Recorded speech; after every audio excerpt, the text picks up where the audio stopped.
Right, welcome back everybody. I hope you all had a good cup of coffee or tea.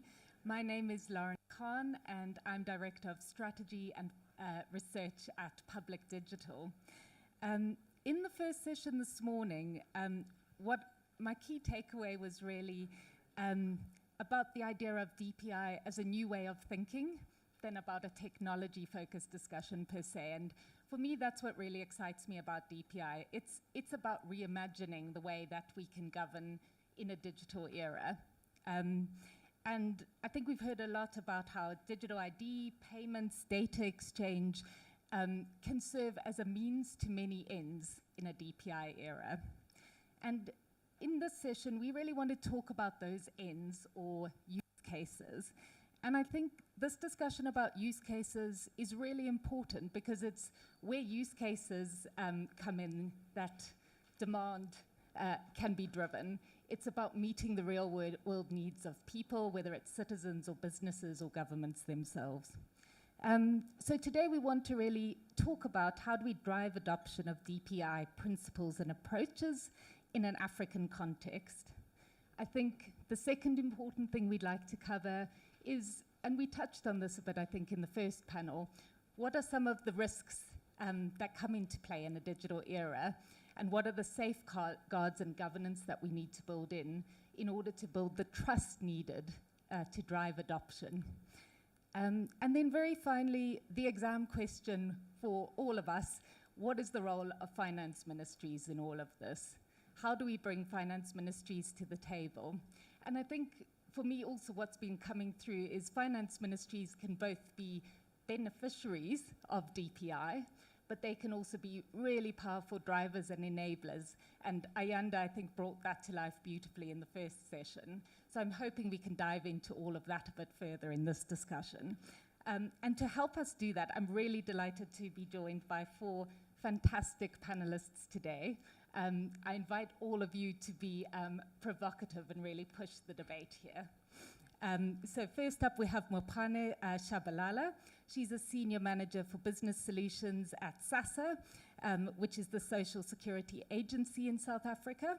And she focuses on business advisory, solution architecture, and strategic improvements for social security infrastructure. And she's going to bring to life social protection as a use case for us. We then have Luke Mate, who is the Director of Systems Development and Support at the Smart Zambia Institute, so taking us to another part of the continent. His work is really about overseeing biometric verification for agricultural subsidies, modernizing social protection disbursements, and digitizing identity management. So he'll be particularly talking to the data exchange piece, which is a less commonly discussed area, but a really important one. Third up, we have Fabrizio Santoro. He is a research fellow at the International Center for Tax and Development, where he's one of the research leads for the DigiTax program, looking at the interface between digital ID, digital finance services, and tax. And I'm hoping that bringing in this voice and conversation about tax and revenue collection could make a really important link to the conversations we're having with finance ministries. And then last but certainly not least, we have Keith Breckenridge, and he's the Standard Bank Chair in African Trust Infrastructures at Wits University in South Africa. His award-winning book, Biometric State, The Global Politics of Identification and Surveillance in South Africa, has explored how South Africa's adoption of fingerprinting influenced modern biometric citizenship in the global south. And Keith, I think, is going to bring a really important voice to the debate around safeguards, trust, and security. So, with all of that being said, I'd like us to kick off the discussion led by Mopane. I think one of the biggest lessons from the pandemic, and Ayanda already touched on this in the first panel, is that governments with better digital capabilities were better prepared to respond. And Mopane is going to bring this to life for us and kick off with a presentation on social protection as a use case for DPI, focusing on South Africa's COVID-19 grant. So delighted to hand over to you, Mopane. Thank you so much, and good morning to the forum. I'm so excited today to be discussing or sharing with you our journey, which is our use case for the payment and the administration of social grant, and considering as well that we actually administer above half of the population, which is dependent currently on social grant. So I think it was a good use case for South Africa that I'm excited to share you with. Next slide, please. Okay. I'm not going to go through the outline. Next slide. I think just to provide context in terms of the social assistance program and the usage of DPI in that context, what we focused on was the platforms whereby we provide the beneficiaries, which is our clients, the access to our services. Key also is the identification of the people and making sure that we are servicing and most importantly paying the right person, and the data sharing as well, which is a very important factor as it relates to DPI, and in our instance as it relates to testing for eligibility and confirming that we are paying the people who are eligible. And also important to DPI is the payments then of those clients, which then talks to transferring of the money into the method of payment that has been chosen by the person, as well as making sure that in the last month they do receive those payments. Next slide. Next slide. So what has been the value of DPI in terms of our South African context, and focusing on what are we really solving for, or what were we solving for at the time? So in terms of what we are solving for, when COVID hit in 2020, we did an analysis of which people it will impact, what will be in terms of the numbers and the finances that we need to prepare for in terms of who will be affected by COVID. And these are the numbers back then in 2020, where we assessed the monthly income of the people, as well as the numbers then to expect on our database. I think initially in 2020, when we did the analysis, it was close to 21 million people that we were expecting to be onboarded and administered on our system with the analysis. Next slide, please. Next slide.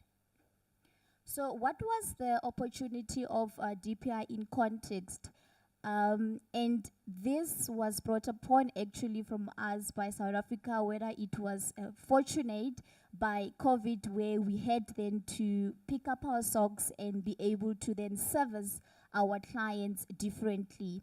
So if you look at the timelines there in which we were supposed to then provide the service or provide the different services to our clients, when COVID hit in March 2020, up to the point in time where we then first paid the clients with this new channel, it was in May. So you look at the short time frame that we had from the time to be able to be service and provide the benefits to the people who were most affected by COVID during that time period. So it meant that we really had to work hard from social assistance, looking at the traditional social assistance form of service that we were delivering, which was the physical, local office in service. But in this time, we had to think about a different way of servicing people, which is a contactless and online form of service delivery. Next slide. In terms of the channels that we then adopted at the point in time, we adopted these channels, which was WhatsApp, the website, the chatbot, and the email. I think we forgot to add there was the USSD, which was the SMS type of service that we also serviced our clients because we couldn't see them. So it means that everything had to be digital at the point in time. Next slide. Next slide. If you look at the current landscape of our social grants, although we highlight the COVID-19 grant, we also service the normal social grants, which is, if you look at the numbers there, 18 million grants that we service in the normal grant, and the SRD, this is for disasters that hit people, whether it's natural disasters or floods. We also service that, but then the focus is currently on COVID-19, because this is where then as the agency, we were able to service differently and we're able to leverage from digitization. Next slide, please. Just the landscape of the grants that we serve, which we refer to as the normal social grants. If you look at the numbers that we service there for our people, so it really means that we have a bigger clientele as SASSA, close to SARS, to service within South Africa. So this is just the landscape of the grant that we disperse in South Africa. Next slide. And I think just to mention, as we change the slides, that our success story as it relates to servicing the grants lies more on the information from the stakeholders, whether private or public institutions, that we then use to be able to first assess the eligibility for our clients and be able to identify, and the private sector obviously for our payments. Next slide, please.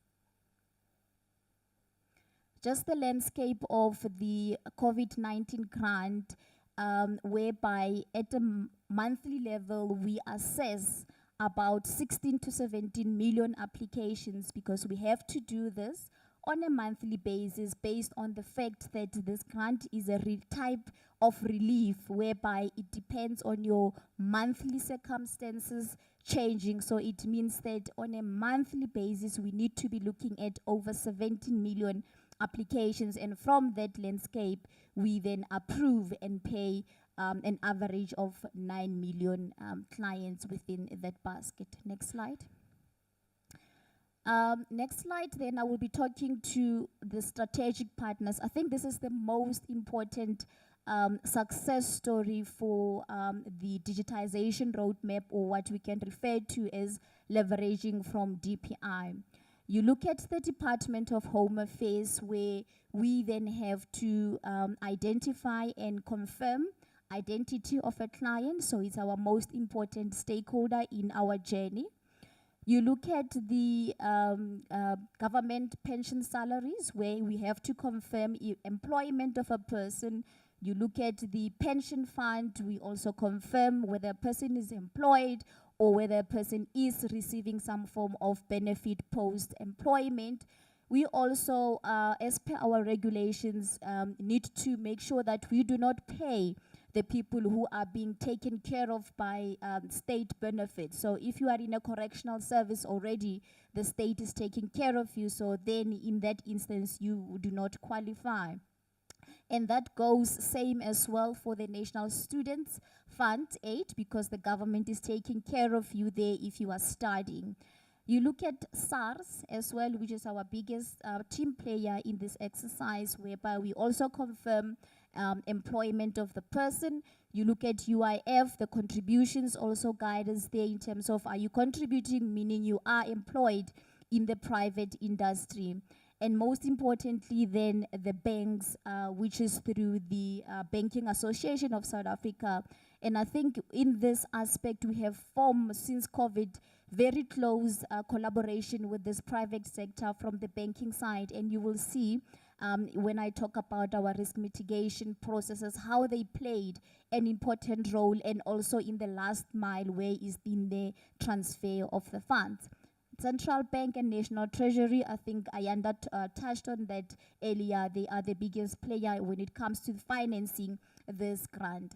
And most importantly, when we talk to the private institutions, whereby we then are able to do our risk mitigation processes, you look at your South African Fraud Prevention Services, where we are able to check any form of identity theft. You look at your credit bureaus, where we are able to work with them to sort of identify the income of a person, I've also talked about the banks. One of the regulations, regulatory prescript that came with the COVID grant is to say, as you check employment on a monthly basis, you also need to check the inflow of money. So any type of inflow of money. So the best place to get that was with the banks. So in our collaboration with the banks, we had to say, banks on a monthly basis help us to check this threshold that was set by the regulations to say, if the person is falling under this threshold, then they do not qualify for the grant. So on a monthly basis,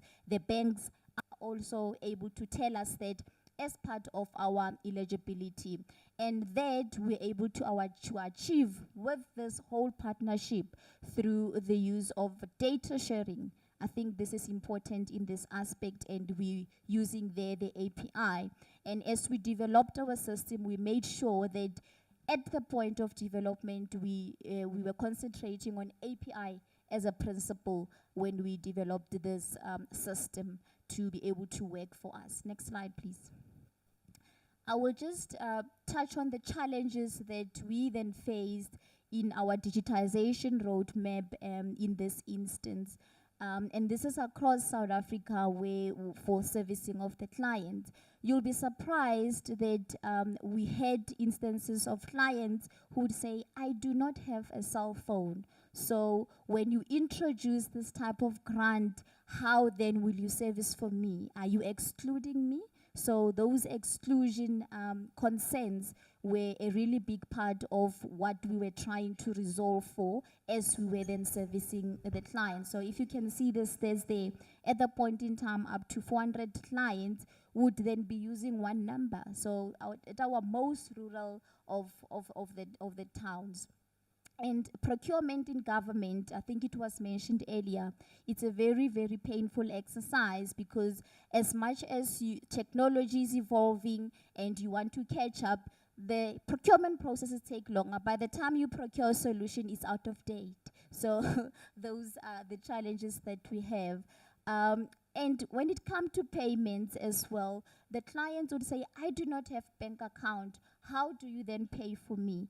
At that point in time, we could not provide for cash. So we had to then make that allowance to be able to pay through what they call in South Africa cash send or mobile payments in that instance. And for us to get the necessary approvals from National Treasury, my colleague there, Ayanda, to be able to pay with this, through the restrictions that was placed, it was difficult for us, but we had to be able to provide that payment. And also, if you look into this type of payment, if you look at RICA, because that's the only form of verification that you are paying into the right cell phone number of a person who's applying, our RICA processes at the very, very, very immature stage at this point in time, or uncontrolled phase at this point in time. So we could not rely on our RICA processes to be able to confirm the cell phone numbers that we need to pay into. And in that instance, we were able at least to use our credit bureaus to assist us to confirm the cell phone number. And as it relates to digital identity for South Africa, I think we do not have in South Africa, that structure is not yet at the mature stage in terms of digital ID.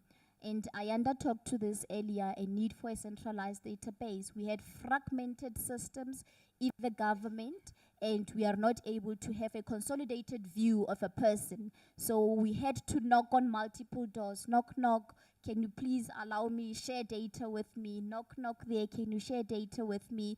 And the challenge that we face there especially is then inaccurate or incomplete data. So you have to make use of what you can get. And Ayanda talked earlier in depth about the projects that are currently going on, like the IDWG, which is actually a project then from the presidency that's helping us resolve for this, so that in South Africa we are able to have a centralized facilitated sharing of data that is governed to make sure that the data is clean and is then shared in a correct manner. Next slide, please. So exclusion, I've already mentioned about the clients without cell phones, the clients without bank accounts. And now, most importantly, as you digitize, cybersecurity also is improving. I'm sure most of you have read the stories about SASA in the social media. We are being hit by cyber attacks and all of the elements that are linked to it. So we have to also, as part of our journey, be able to resolve for this in our space. Thank you very much.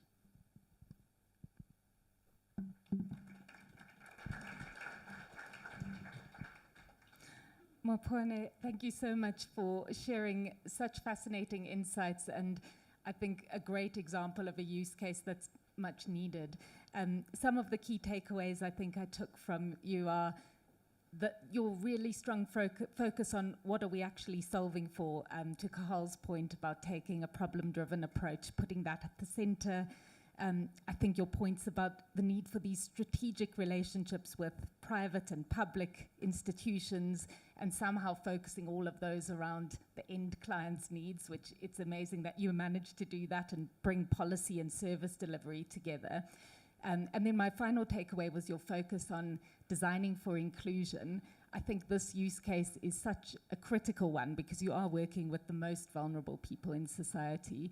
And I think what you indicated there, though, is that group also are not homogenous and there are a variety of channels and ways they'd want to engage and a variety of needs to put at the center. Can you share any sort of lesson learning or sort of best practice that came out of this from your perspective in terms of designing for inclusion? Yeah, so I think actually as much as it's a challenge, it was actually also an opportunity for us to be able to provide the solutions for these clients. For an example, the problem that we had with payment, it gave us an opportunity to be able to look into what are other forms of payments outside the cash that you can do. It made us to collaborate with the banking industry, to say, help us resolve for this. So as they resolve for the most vulnerable, we're actually resolving for the whole of South Africa to say, don't leave the marginalized behind. And in terms of eligibility for the clients, the opportunity, although it was a challenge, the opportunity that we have there in that space is that now there is the presidency project because of this that said, let me help you as South Africa. We realize the problem that you have and we want to help you. So the challenges that we had were actually the opportunities that made us resolve for the whole of the government and the whole of South Africa. Thank you so much. And I think that's a fantastic message to end on as we move to Luke, just that point about accessible by design is an advantage for everyone, and a really important principle for everyone to bear in mind. Thank you so much again, Mopane. I'd now like to move over to Luke. He is going to take us from South Africa to Zambia. And you, I know, are a big advocate for data exchange, which we were talking about earlier. And I think one of our reflections in the dialogue before is that data exchange is often not as much part of the conversation as things like digital ID and payments. However, one of the really interesting points that you made is that data exchange is sometimes the DPI for DPI. If you don't have data exchange right, all the other DPI isn't going to work well. So let me hand to you to share some thoughts on that. All right, thank you so much. And good morning, everyone. You're too serious. At least we can make it a bit more relaxed. Yeah, so I come from Zambia. I work under the Smart Zambia.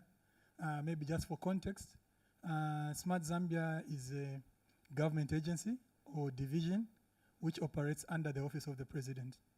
And by design, it's mandated to coordinate and implement the e-government agenda for the Zambian government.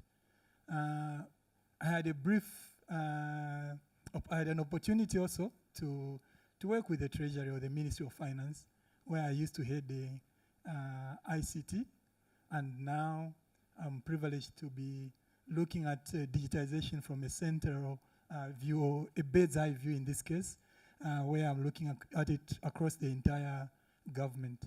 So with that, at least I see various lessons, and I think it makes me even a better person to come and evangelize to you, seeing that I'm talking to the mostly the people from the Ministry of Finance or the Treasury in this case. So jumping into the issues of data sharing or information exchange, I want to paint a picture of a human being. I think ultimately what we are trying to fix here is systems. And systems in this case, if we look at them, it's like a system of a human being. Now, if we look at a human being has got various body parts, okay? Each one of them doing its special function. However, there's something which runs through that body to connect each part to equally supply. If we use the Bible, something like every body part equally supplying for the functioning of the whole. And that is what data exchange does. The data exchange in this case is equivalent to the circulation or the blood circulation system which we have. Data has to move from the various points of government where it is being generated and be moved to those points where it is required, whether it is for decision making or it is for policy formulation and whatever it is we want to talk about. So this is the picture which I'd like us to have, even as we discuss this data exchange issue. I would like it to come down to more or less like just normal talk and not DPI and all the, we can go with all the different acronyms, what do you call them? Synonyms or acronyms, whatever you want to call it. But really, we have to be able to bring it down to what we are able to relate to. I think when we started, I liked the opening from the first day with our welcome remarks, where it was made very clear that we know what we are faced with. Most of you know what you're dealing with in your own institutions and from your various countries. The problems are known. However, the idea of us coming into this space is to be able to share on that platform. So if I pick the first item, one which was shared, was the issues of silo. What is a silo, really? Because we may be assuming everybody's understanding when we're saying there's silo implementation. But really, all we are trying to say, if I bring it down to basic English, silo is more or less self-centered or self-contained. David did show us earlier on the fact that most of the systems that we have in government were previously being built to answer to a specific problem or challenge. That is what we're doing. That is the background that we have. So most of the systems in government are specialized solutions. Today, when they were being built, maybe people didn't even think about sharing the data. Even the requirements when they're being drawn, I'd want to believe the circle which was being consulted was the internal stakeholders. But today, we know that the data, the requirements that we are trying to, the problems we're trying to resolve today are those that require wider participation. Therefore, some of the investments which were made previously still have value, and we need to see how we can pivot upon that investment. There's a lot of data that governments have generated and is storing in various forms. And when I mean this, some of it is still even manual. Maybe it's only in Zambia where we still have some manual processes, but I don't think that would be a true statement. I believe that we still have processes or touch points in government that are operating on manual data. So even before we talk about digital or data exchange, if that data is in paper form, how do we even leverage on it? So there has to be certain levels that we need to be very careful that, even as was said yesterday, that we don't copy-paste. We need to know where we are in our journey and see how the principles which are being espoused, whether it is under the DPI umbrella, can actually save all of us. Back home in Zambia, we realize this, that data sharing is very key. However, it's not like it's a new thing. People still new, even institutions, even where there's no DPI, people are still sharing data, isn't it? Right? So why is it being emphasized in the DPI domain that data sharing is very key? The reason is because when you look at it, what we're doing previously, even in terms of our data sharing, was very much a point-to-point data sharing approach. By this, if I now bring it to our finance colleagues, what we were doing, we were more or less handshaking directly. If I want to share data with my friend here, Maupani, I would simply extend my hand and we'll form this partnership. When we now want to extend this data to another party, it becomes very difficult because we're doing this by design. Institutions would only build for themselves. When it comes to DPI, we are saying let's move into a platform approach where we have a platform or a data exchange medium, whether you want to call it an enterprise bus, whatever technology you want to use to speak into it, but let's have it as a common rail. Because DPI is about what? Sharing and reuse. Let's have a common rail where all of us can simply use that as a utility. We plug in and exchange our data. Today in Zambia, we have what is called a government service bus, which is being used to integrate all the various information systems that are operated in government. This is itself has got its own challenges because, like we said, some of them were built, these legacy systems were built using not so friendly technologies when it comes to integration. But how do we do it? What should happen? So those are some of the challenges that we have been looking at. And even in there, we still have to come up to a point where we had to look at ways of improving this data sharing, come up with whether it's APIs that will be used, as my friend mentioned here. We still had to look at that and make this data shareable. This is something which we are all really looking at back home. And it may sound very basic, but I can assure you that the value of getting most of this data to be shared in a certain format which is usable in the other domains is very key, because it is this that then translates into improved service delivery for our citizens. And usually when you talk about DPI, I think most of the time there's the issue of citizen-centric as opposed to just information MIS. So the reason why that is because, as was said even in the first day, I think, it was the issues of we don't build systems for ourselves as government. We would love to have simplified solutions, of course. As service providers, we want that.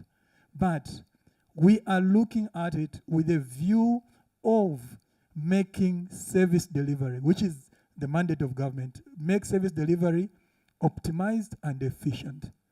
And as we are doing this, the less information we have to demand from our clients who are citizens, the better it is for us. In certain cases, we would find that you have to submit the same kind of information to 3 different government institutions. Through information sharing, using our enterprise bus, sorry, this is the worst timing. Okay, yeah. Shit. I've been here all this time, my phone has not rung. Suddenly it rings. Okay, so what I wanted to say is, you see, in all this, you can say service delivery is what we're trying to improve.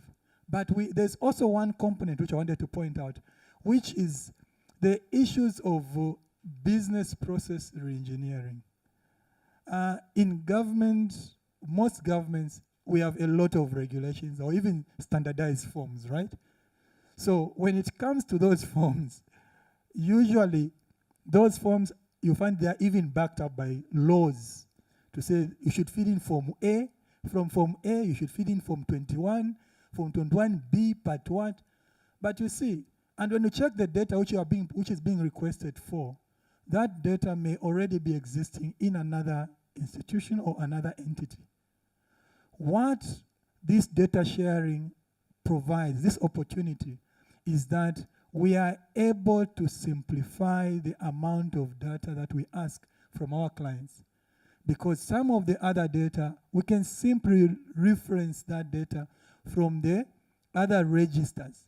That's the word which I didn't want to use, but we have to, somehow we have to use it. When it comes to data sharing, there's usually this apprehension to share data. That is because sometimes we think we are supposed to share everything. We are not asking for you to share your entire MIS solution, because your solution is unique and it should still remain unique to meeting your services. That you still maintain control. However, let us agree that there are certain common data sets that we can safely share or make available, so that that statement, which is usually used to say we have a single source of truth, can actually be what it is supposed to be. Because if the tax authority is maintaining identity data, and then the Ministry of Home Affairs is also maintaining identity data, when you go to the health, they are also maintaining identity data. Are we sure that we can trust all this data which is sitting around? Why not have one point where we can reference in terms of the data when it comes to identity? So that if we're talking about identity, we know the register for identity is maintained by the legally mandated entity for that. When it comes to tax, whether it's a tax register, we know whom we should be asking. If it comes to land, we know whom we should ask. With us, we have been pushing right now, and in terms of the national data registers, we have actually set up about 38 national data registers around the various enterprises that we have in government, because we know that this is something which is very, very key.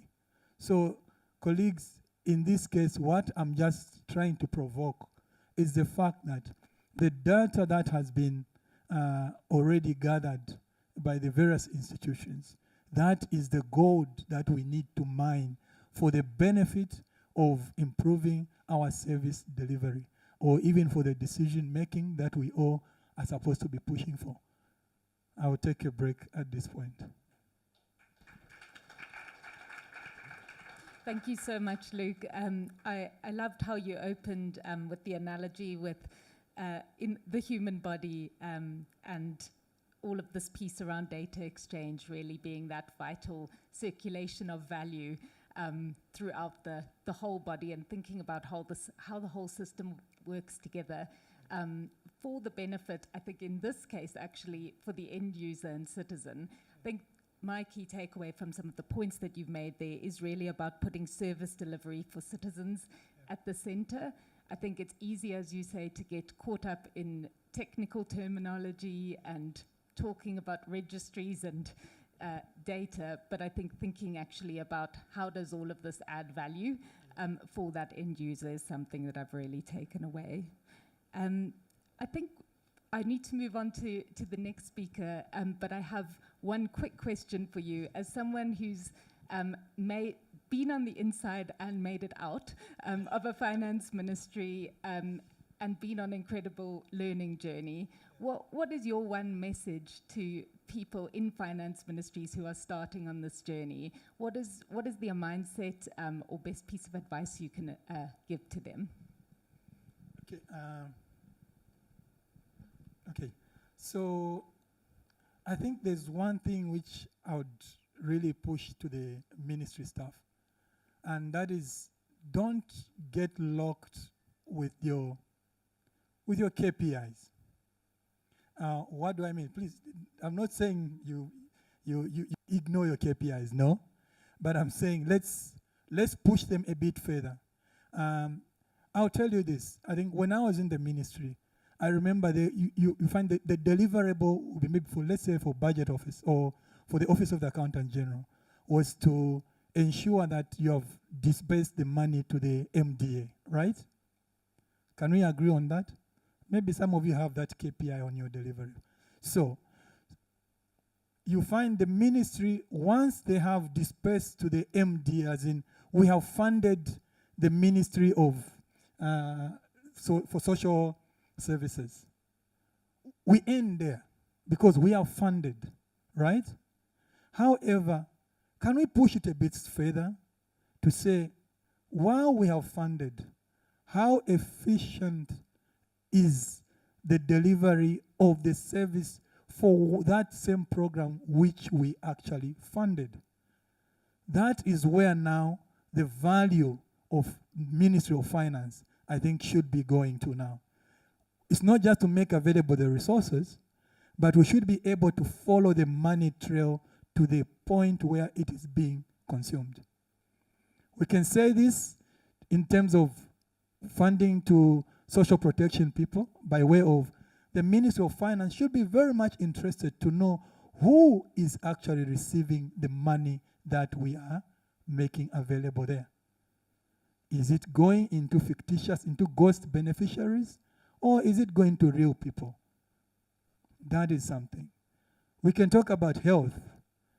You buy drugs. It shouldn't be enough to say we bought this number of medical kits for the Ministry of Health, or we bought these drugs and everything. We should be able to know, with the technology that we have today, that how are the people, or who is the person that is actually consuming these drugs? Who is going to these health facilities?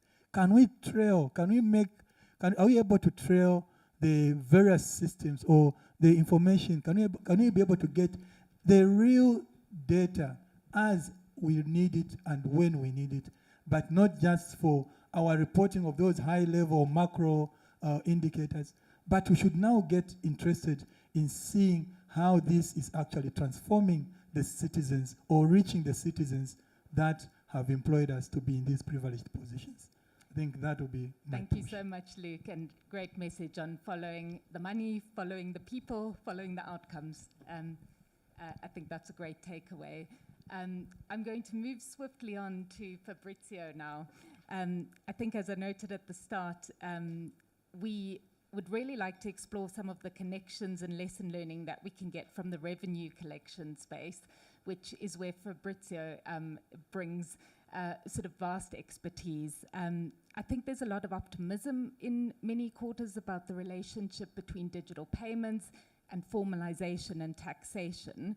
I know this is an area that you and colleagues at ICTD have been researching in depth, and I think are doing a lot of work that's really important in the DPI space in terms of uncovering impact, which, as someone said on the first panel, is quite a challenging area for all of us. So could you share a bit more about what the research is saying about tax as a use case for DPI?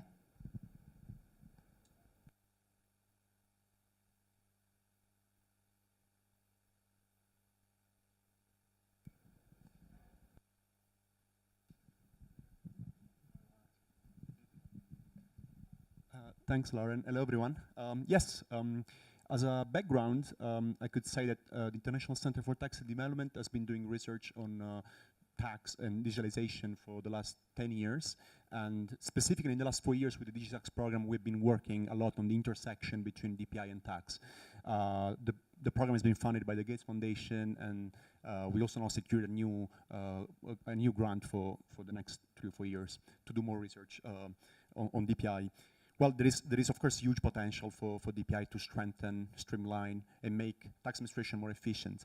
And this potential is even bigger, more relevant in a context that of the African continent where revenue needs are extremely severe. Yes, I could start from our work on digital payments, for which the theoretical expectations, of course, are several. In theory, digital payments create a digital paper trail of transactions, of business transactions, which tax administration could leverage and use to monitor taxable income. Always in theory, digital payments could help firms to improve record keeping, grow, attract more clients, and create more taxable profits. And yes, there is also a link, a theoretical link with formalization. Adoption of digital payments in theory could encourage firms to enter the formal sectors. But now I want to probably, yes, guide you through the findings of our research of the last 4 years on the topic. There are at least 4 key research takeaways. And this comes from field work in Africa, especially in 5 African countries where we collected survey data from representative samples from Burkina Faso, Ghana, Rwanda, Uganda, and Tanzania. What we learn is that, first off, there is, unsurprisingly, there is a persisting digital divide between adopters and non-adopters of digital payments. We document information costs, transaction costs, technology know-how, misperceptions on the usefulness of digital payments, hold habits, a reliance on cash persisting. A sizable portion of merchants, of businesses in Africa still relies on cash. And interestingly, I was reading this International Finance Corporation report the other day where they stress a lot about the intrinsic margin of adoption, which is another interesting dimension to look at. And in our research, we find that even for those digitally enabled actors, businesses, the intensive margin, the intensive usage is limited, is not optimal, and cash remains as a key choice in parallel to digital. A second key research finding, and that's probably where finance ministries could be of more interest to them, is how to incentivize adoption of digital payments in an ecosystem, in the economy. And this is a context, again, Africa, where, for instance, digital payments like mobile money are being increasingly taxed to raise more revenue, as a low-hanging fruit to raise more revenue. And in some countries we looked at, there are exemptions specifically for digital merchant payments, like in Ghana, for instance. The levy tax on mobile money includes a specific incentive, a specific exemption, if you are transacting with through the digital payment, merchant payment service. And in our research, we show how such exemption could be quite effective in improving the perceptions of merchants around the tool, adoption, and the perceived fairness of that tax policy, like of e-levy. Related to that, in Rwanda, we did some work during the pandemic where the telcos removed a fee on digital merchant payments. Fees is another additional cost on usage. And in Rwanda, we show how that fee waiver actually spurred adoption of merchants for the specific digital merchant payment service. And when the fee was reintroduced 2 years later, adoption still was higher than before. So there are interesting further avenues of research there on the fiscal incentives for adoption. And then, of course, we look at the implications for tax revenue, of tax compliance, what happens after adoption in terms of filing and complying with taxes. We look specifically at income taxpayers, businesses, and traders. The picture is quite mixed there. We show only short-term positive results and impacts in terms of higher tax declared. And we argue that that's because, as it happens with other technologies like electronic fiscal devices, taxpayers, merchants, after adoption would then quickly go back to the pre-adoption levels by offsetting higher sales with higher costs, trying to keep the same amount of tax declared. And this means that tax administration, of course, should put more, should keep traditional enforcement methods in conjunction with technology adoption. That's not me. We document aversion to tax transparency among merchants. They tend to respond by hiding their income. And anytime, for instance, in Kenya last year, when the government announces that they would access data from telcos on mobile payments, merchants would then drive away from the digital merchant payments option and go back to cash. And then we look, of course, at what happens within tax administration and what's the potential of digital payments for the tax admin perspective. Well, first off, there is very limited data sharing of telcos data with tax administration due to confidentiality and privacy concerns, of course. But even when data is shared, like in few contexts, there is limited capacity of tax administration to make the best out of that data. I'm talking about resources, IT skills, softwares to unlock the potential of such valuable information, telcos data. And I will also say a bit on our work on digital IDs. We focused on integration of digital ID systems and tax administration systems, specifically in Uganda and Ghana. The tax admin started to use data from the ID database to better identify and verify taxpayers' identity. We evaluate the impact across a range of outcomes in both countries. We want to do something similar in Ethiopia as well, where the similar integration happened. Well, what we found is that, well, leveraging the ID data, of course, helps tax administration to formalize more huge numbers of entities. But still, of course, this depends on the actual adoption of ID systems. And if that's limited, is not suboptimal, of course, the potential of tax administration is also curbed. We show, like, for instance, in Uganda, how using a simplified version of taxpayer registration, which builds on the ID number, so asking just for the ID number and then registering for tax purposes, actually helps in facilitating the registration process, which is quite important, reaching marginalized categories of taxpayers, like in rural areas, female taxpayers, less literate taxpayers. There's a point which Luke was also mentioning about the mismatch in data needs. It's good that tax administrations are integrated with ID agencies, but still there are informations that tax administrations still need to collect, and that won't come from ID databases, like informations on business sector, for instance. There are still quite patchy data sharing agreements, and that's still a concern across the continent. And the last point, we show how tax administration are using this the ID solution as a way to reach policy targets around very high number of tax registrations, focusing more on the number of formalized entities rather than on the actual revenues collected. And there's a whole discussion there about the kind of distorted policy targets within tax administrations.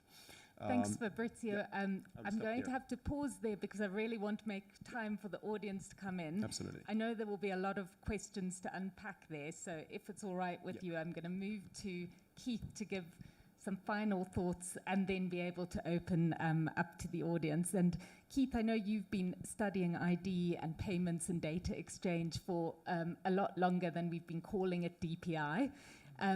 I think your position has come well communicated to me. I know you see lots of potential, but also have some concerns about bureaucracies and the role of bureaucracies as intermediaries of people's needs in this space. So over to you. I'm going to set you the challenge of answering that potentially huge question with a short and punchy answer with a view that the audience can come in and ask for more. Thank you, Lauren. I'm going to speak quickly. Please forgive me. It's my job to keep you awake. So I'm the bad news. I'm the bearer of the bad news. And so let me just sort of make these punchy points quickly, and you can ask me difficult questions, and I'll probably fail to answer them in the Q&A. So I work a lot on biometric ID. As Lauren says, I've been working on biometric ID probably for longer than most of you have been alive. It's a long story. It starts in India in the 1860s, and it gets very fully developed in South Africa in the 20th century, beginning actually in 1902 when the 60,000 Chinese workers came here and the state had no idea what to do with them. So that's where the biometric system really begins. And it's really important, especially for ministries of finance, to keep in mind something that's happening. I think this is point one.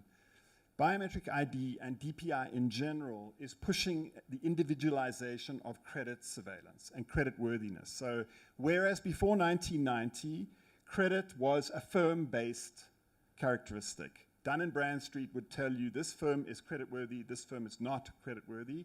We've increasingly, and this is true globally, we are basically seeing individualized credit scoring. So individuals are borrowing in their own name, and often they're not borrowing in the names of firms. This is a big problem because firms are the actual basis of all the good things we like, right? Especially employment and VAT. All these things really depend on making firms much more visible than they are at the moment.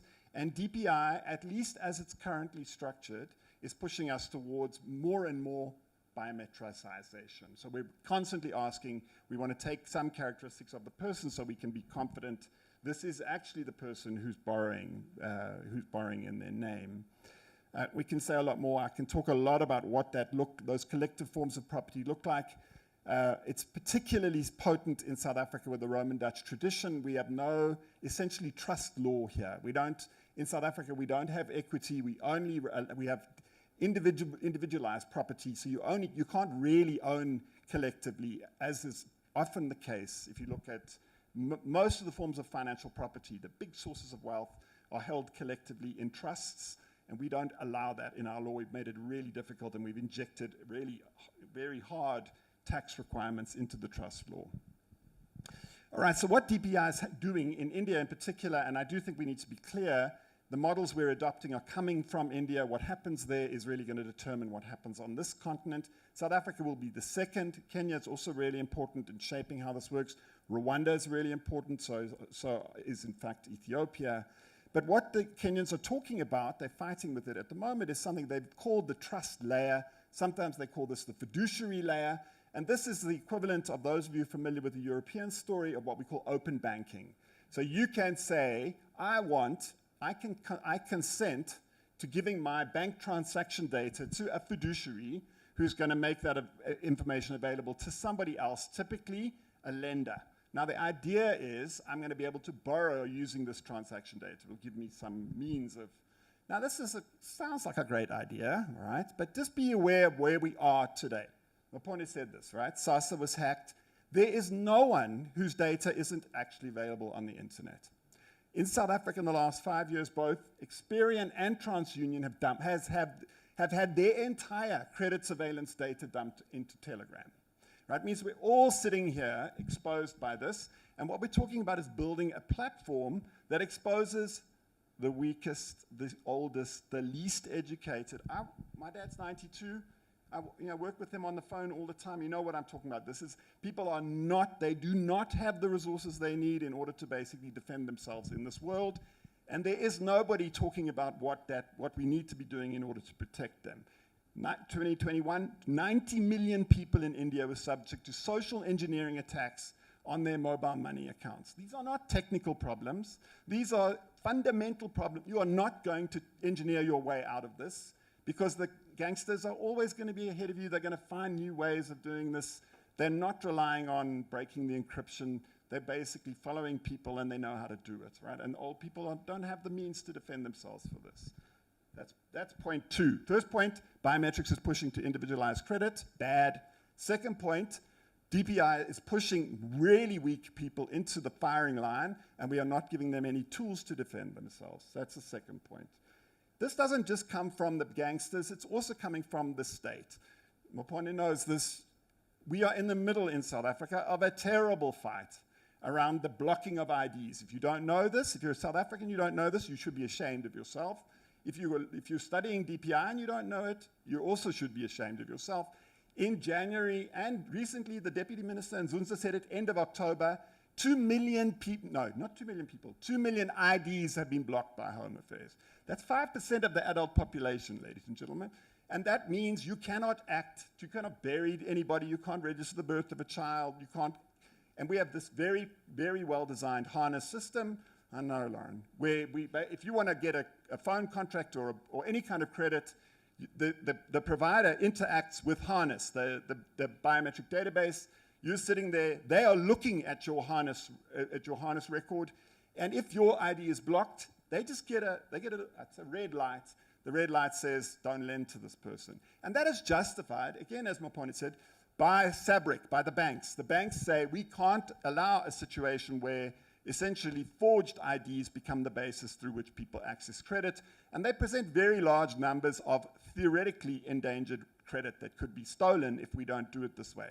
But we have no means at the moment of saying what the rights of the citizen actually are if their IDs are blocked.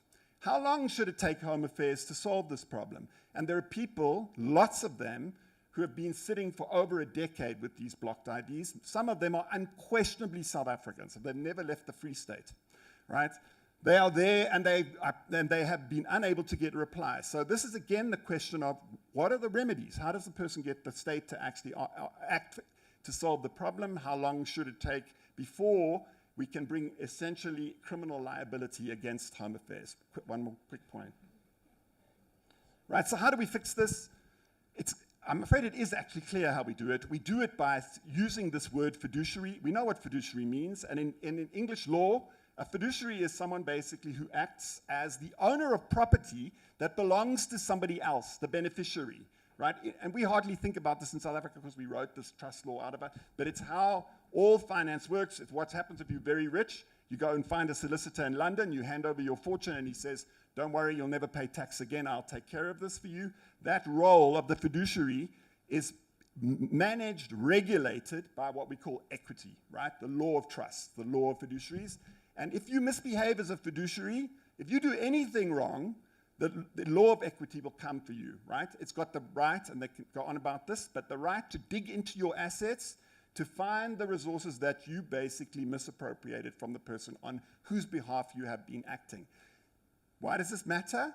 Because those are the obligations we need to impose on anyone who's acting to access this data. In other words, you have taken on the role of a fiduciary, and that means that if somebody's money is stolen, it's on you, right? The fintechs or the banks are going to be responsible for this. If we do that, we'll fix this. We'll solve the problem of the poor old lady who's being hacked. But unless we do it, what we're doing is exposing more and more of the poorest and the weakest to the most potent forms of criminality that are available. And they're getting stronger every day. And what are the states doing in the banks? They're moving to network systems that we call zero trust, where there is nothing that happens on the network that essentially is permitted. Everything has to be granularly allowed. And every packet, every bit of data on the network is being surveyed. Right? That's the system that the rich and the powerful are starting to use. And we're going to chuck the poorest people in Zambia into DPI without rules about how we're going to protect them. Sorry, Lawrence, your fault. You made me speak too quick. Amazingly passionate and really important points, I think, to end on. I now really want to take this all out to the audience. Such a lot of rich conversation there. Would love to open up to questions to all of you. Anyone who's online, feel free to drop it into the chat, and Giselle can pass that on to me. Bonjour. Je vais poser ma question en français.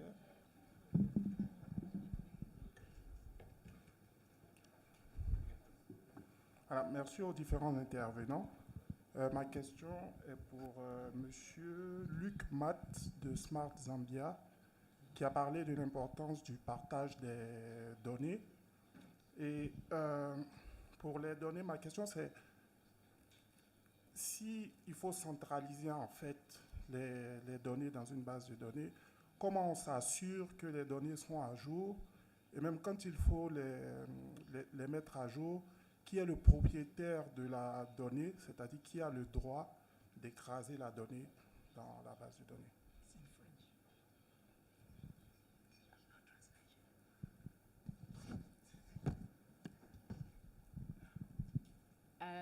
I'm just going to translate that for, did you not catch that, Luke? No, yeah. My channel is set to French, so it's translated from French to French. Go ahead. Can someone pass this on?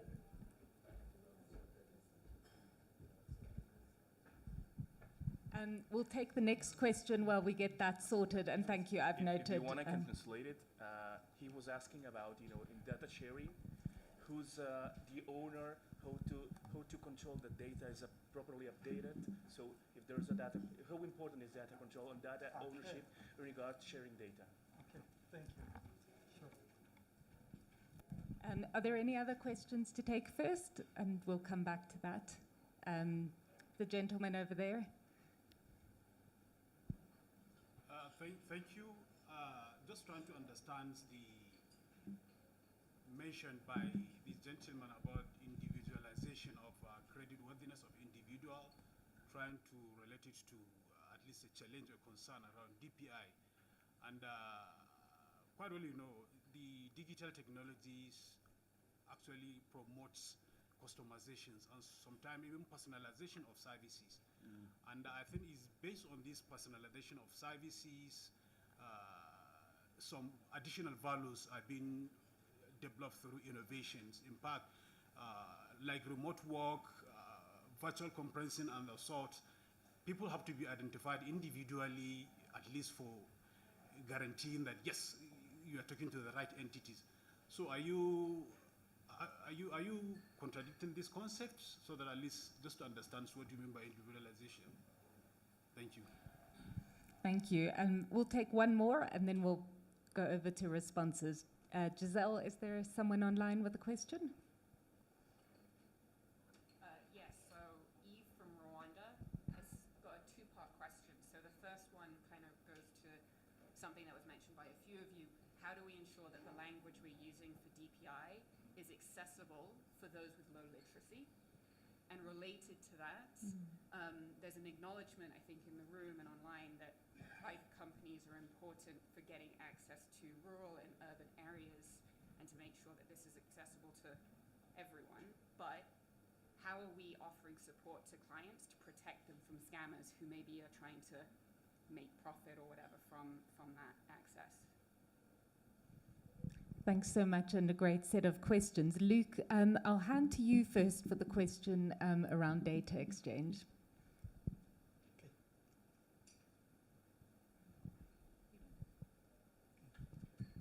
All right, thank you so much. So in terms of the management of the data, or speaking data exchange, in Zambia we have the Data Protection Act, which was signed in 2021. And right now, just as you know, I think most countries signed that, but in terms of effecting it or bringing it into activation, this was only being done way, I think, last year, 2023. That is when the Office of the Data Protection Commissioner was actually set up. And they are now the ones that are responsible for ensuring that all the data that is being shared,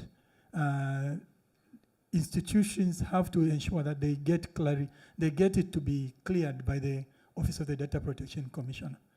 And also, maybe just to clarify one thing also, you know, when we talk about data sharing, it is not always that the data will actually move from one system to the other. It could be even your APIs, just a question of yes and no. It's not a blanket statement that your information about who you are will be shared with another institution. It could be just to confirm, is this person male? Or does this NRC or ID number belong to a male? So the answer is simply yes or no. So there will not be other excessive sharing of data. So I think I just wanted to make that also clear in terms of data sharing principles. I thank you. Thanks so much, Luke, and great points on data minimization. The next question I'd like to come to is Keith, and there was a great question which touched on the points of values as well. So let me, I think this is just a question about architectures. So biometrics is intrinsically individualistic. It's about one person and that person's biography and their, if you like, I mean, it's really about reliability. It's about what we call creditworthiness. That's what's really driving this. Can this person be, can I rely on this person to pay me back? And of course I agree, this is a wonderful thing. It can tremendously strengthen the welfare state we have in South Africa, which is a real, and it's a massive achievement, very difficult to do and expensive, and it really changes the lives of probably 30 million people, half the population. But let's also be aware of what this is doing to the structure of the economy, our economy, and what it will not do is strengthen firms outside of South Africa. We have 500,000 VAT-paying firms, and if we were using the VAT number to track credit surveillance, that would be the channel through which credit providers would basically distribute their credit.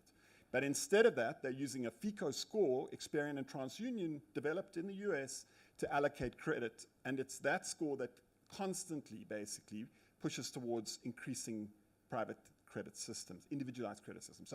So small businesses are increasingly borrowing the name of the person who owns most of the company.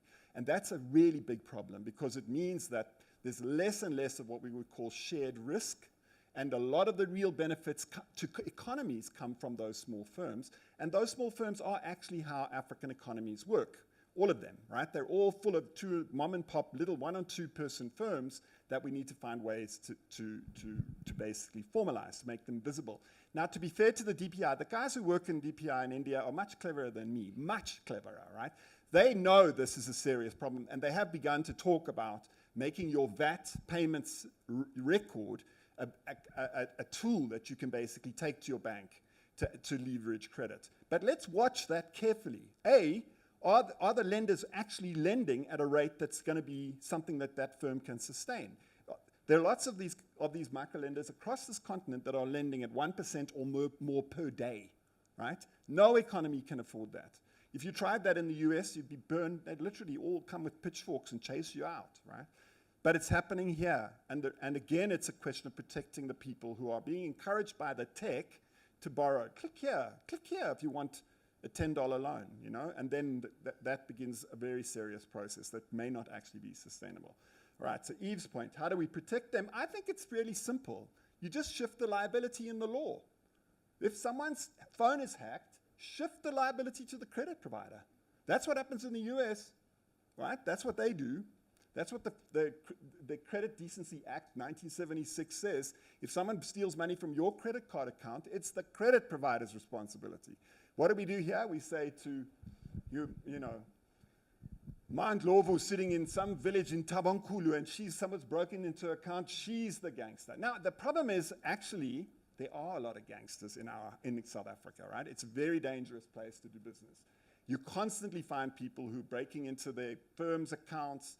It's not an easy thing to solve, but we can't do it at the moment by just pretending that this can be solved technologically. The DPI by itself is not going to do it. We need new law. Thanks so much, Keith. And I just wanted to come to Fabrizio and Mopane. There was a second element to the Rwanda question, the question that came from Eve in Rwanda, which was around how to make language and sort of accessibility for low literacy populations. And I wondered, Fabrizio, based on your research, Mopane, based on your practical experience of delivery, what are your insights on that? Thanks. Yeah, that was a very good question. From our research, we know that education is a key driver of adoption of, for instance, electronic filing or electronic payment of taxes, and we document some very interesting cases of tax administrations, like for instance Rwanda, where they would offer tailored services depending to different categories of taxpayers, like a more robust and sophisticated e-tax for e-filing platform for certain categories, and a simple app working on feature phones, including the 3 languages in the country. And that's happening in other contexts as well. So, but the idea is to understand, who are the users and tailor the services based on their needs. Thanks. Maybe before I get into the accessibility and language, I really like your concept about shifting of liability, and maybe just to link it to our use case with what has happened. So a person would apply for a grant, and parallel to that, they apply for a bank account. So it's legit. It has an identifier of me as a person, but it's not me who's applying. So the bank, we send to the bank to say, confirm that this person has this account with you, is legit. They say, legit, you can pay. So we pay, and a person comes and say, no, it was not me. And so I just have to say I really like that concept of shifty liability. But to come to your question of accessibility, and I like using use cases. So when we started with the COVID-19 grant, totally digital, very ambitious, but we were forced by circumstances. But then as we learned throughout the journey, and we were aiming to say we operate with local offices within South Africa in terms of our service delivery model. We were just ambitious to say we're going to close all the service offices and we're going to transform all of our grants to digital. But we found out that it's not totally possible. So what we have done, although we have closed some of the offices, we still provided some service points where they could have self-service kiosk that we have established for them, because for an example, when we introduced the biometric verification, people say, I don't have a smartphone. You said I can access your services. I need to biometrically verify myself. Where must I get a smartphone? So we provide those kiosks in those service points for them to be able to access then our services through your DIY processes. When it comes to language, I think we have not made good progress there, but what we are doing now, we actually are advancing our systems so that at least from the 11 languages, we try to focus per region. What can we provide? Which language can we then customize our systems to be in? So we're still at very immature, but we couple that with communication. When we communicate out there, we make sure that we make information available through people's languages to cover the 11 languages that we have. Thanks.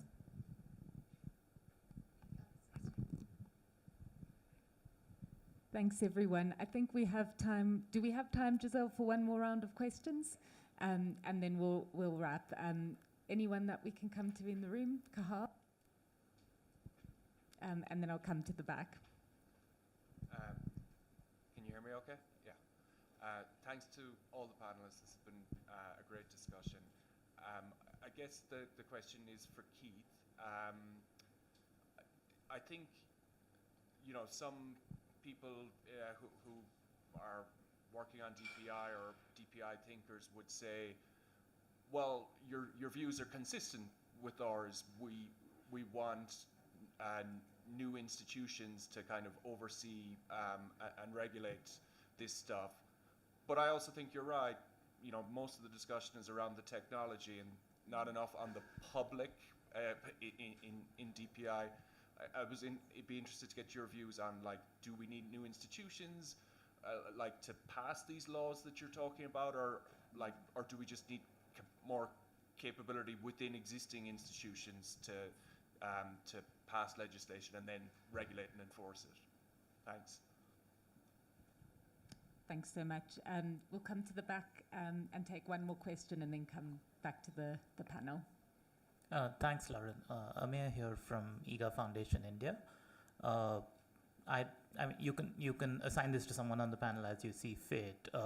It struck me that all of the use cases we've spoken about so far are basically about the movement of money only.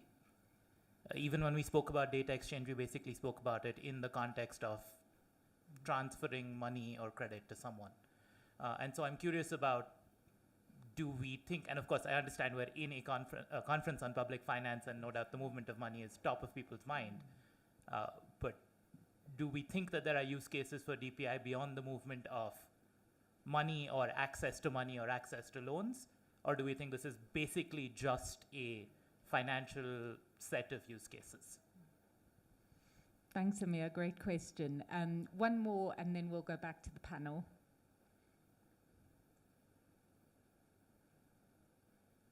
Anyone from online, Giselle? Great. Well, we'll go back to the panel with these ones. Perhaps let's start with Amir's question. Would anyone on the panel like to comment on that one? Thanks, Amir, on that. And definitely, I think we were trying to, I was trying to ensure that I skew it to the language which everybody should be able to relate to. So I'll give you an example of one of the use cases which we are implementing back home, which has to do with health. So in this case, there's a project to digitize electronic health records in the in all public health facilities. So far, I think this is November, we have done almost 800 health facilities have already been migrated on that platform. The target is about 3,200, somewhere there, okay? Now, in that solution, one of the things they wanted to do was to include the capability of biometrics for patients when they go to get any health service. Using the DPI approach, we had to say, we looked at this and realized this solution will just become more expensive if we're going to start building all these other additional complexities. We instead went ahead to have the solution for e-health, which is called Smart Care, focus only on the health related management aspect, and had the identity part integrated with one of our digital public goods for identity, which we are using to build an eKYC platform. So with this, the identity platform is purely agnostic of how you are going to use the data, it's just identifying the person. And then the health system is able to leverage on that to verify you at the point of creating a record for you, at the point of onboarding you, as well as at the point when you are getting a service, whether it is seeing a doctor and everything like that. So you see that it does have those additional capabilities, and that it shows how we can still use the various components beyond just the financial side. So that is one use case which we are actually implementing back home. Thank you. Thanks so much, Luke. I'd like to go to Cahal's question now around institutions, and I'll pass to Keith for that one in the first instance. I mean, people know much more about this who are actually dealing with it, I think, in India in particular. And but let's be fair, it's just a sentence in a 50-page or a 60-page plan, you know, and all the other planning is about APIs. So the question is, what will those institutions look like? We need that to be much more fully developed. I'm a historian. I would say fiduciaries are old. They're 1,000 years old. They actually seem to come from the Judaic tradition, and they were managed basically out of the synagogues. If you didn't pay your money back, they drove you out of the synagogue, right? That's how it worked. And that's what, and so in Islam, it's waqf, and you know, basically there's a similar project. If I want to get close to God, I leave my money to a trustee, and he looks after usually a hospital or something on my behalf. And if the trustee runs away with the money, again, he's chased away from the mosque. It's that element of this fiduciary regulating that we need to concentrate on. So we're designing all our systems at the moment to try and sort out who the good and the bad citizens are, and I'm afraid it needs to be lifted. That can continue, but a much more important layer needs to be who are the good and the bad fiduciary institutions, and most of those, the law exists. You know, I would say there's something like $300 trillion currently being held in trusts, subject to the law of trusts. The courts, they fight their disagreements out in a chancery court. They don't go to the common law courts for those disputes. And if they misbehave, you know, they get punished. And they sometimes, I would say it's self-regulation. We could do some of that professionally, much more than we currently do. You know, if you are a credit provider and you provide credit and you run away with somebody's assets, you should be punished. Lawyers should do this much better than they do. They're very bad, actually, at punishing the members of their own professional organizations. There should be more heads put on stakes. I don't think we need ultimately new institutions. We just need that old body of law that basically governs fiduciaries to be applied much more fiercely to this. And the idea that there's going to be a free market in people's data that will incentivize this kind of credit, we've got good information on what's actually happening. There's very little benefit to the people who are getting access to the credit. They're paying an arm and a leg for it, and we can do a lot more. We can certainly make it a much, much more viable and developmental project than is currently the case. Thanks so much, Keith. We're at time now, and I'm conscious that some of you had your talk slightly cut off. So I just wanted to give each of the panelists a moment to make one final point that they'd like to land to this audience. We'll start with Mopane.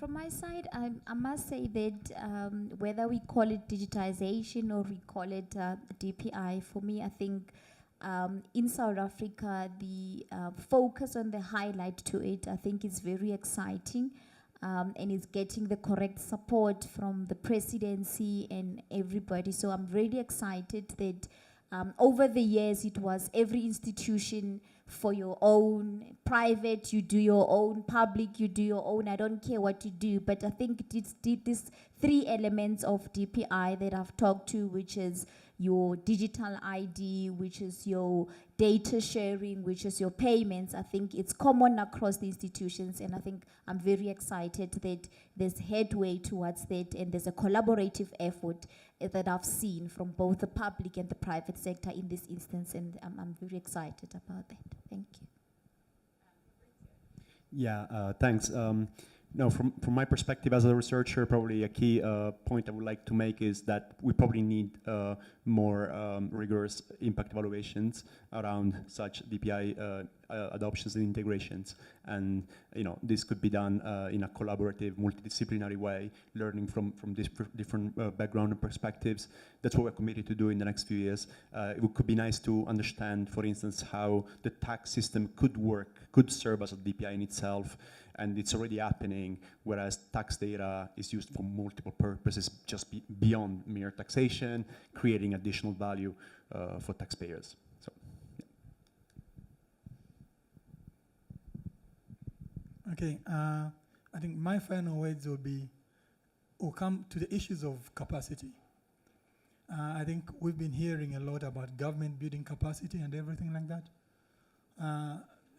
I come from government, but I want to slightly deviate from that and say it's not sufficient, and government by itself would never be able to deliver on this. So there has to be onboarding or bringing in closer the private sector to participate in this space. I think beyond just looking at them as vendors, we need to be able to get them to a point where we look at them as partners whom we need to trust. I think most of the places where this has actually worked, you'll find that there has been the local digital ecosystem participation to make it happen. So our own governments have to be deliberate to bring in our local IT partners to come and be able to fill in the gaps. I once said this famous saying that DPI is basically public rails for private innovation. So we really need to make the enablement for the private sector to be able to come on board and innovate. And when they innovate, they will actually still be able to make their money through their own innovation. But we just have to make the rails available to them. Thank you. Thank you, and over to Keith for final words. So I was just going to say, I do think for us, and it's probably true across this continent, the real problem is the state's trust in fiduciaries. So the state tries to solve all problems by saying, don't allow anybody to intervene, we're going to control this just with the bureaucracy, and it really needs to loosen up. And it's starting to do that. They're starting to talk about, for example, trusted employers who can manage most of the paperwork for visa applications. If you're a wealthy person in South Africa, you can skip the queues, which are otherwise terrifying at Home Affairs, by going to a fancy bank.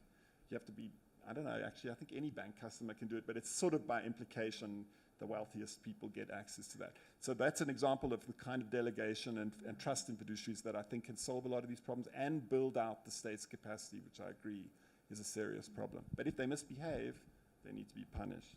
Yeah.